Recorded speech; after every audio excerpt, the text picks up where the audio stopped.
इंदोरहून नागपूरकडे जाणारे एक मालवाहू वाहन क्रमांक MP09GG 3264 बुरडघाट नजीक रस्त्याच्या कडेला पलटण्याची घटना सकाळी 8 वाजता घडली। चालक व क्लीनर हे सुखरूप बचावले। चालकाने परतवाडा पोलीस स्टेशन गाठून घटनेची सूचना दिली। नागपूरहून इंदोरकडे जाणाऱ्या व इंदोरहून नागपूरकडे जाणाऱ्या धारणी ते परतवाडा महामार्गाची दयनीय स्थिती असल्याने सदरहू मार्गावर अपघात होणे नित्याचीच बाब झालेली आहे। विदर्भ न्यूजने यापूर्वी सुद्धा अनेकदा हे वृत्त प्रसारित केलेले आहे।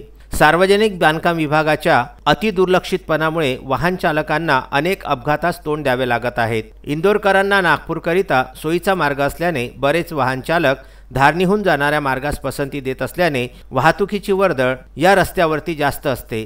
तरी या संबंधित विभागाने हा रस्ता त्वरित दुरुस्त करावा अशी मागणी अनेक ट्रक चालकांकडून, वाहकाकडून व रस्त्यावर रहदारी करणाऱ्या प्रत्येक प्रवाशाकडून करण्यात येत आहे। विदर्भ न्यूज करिता चिखलदरा येथून मारुती पाटणकर यांचा हा वृत्तांत।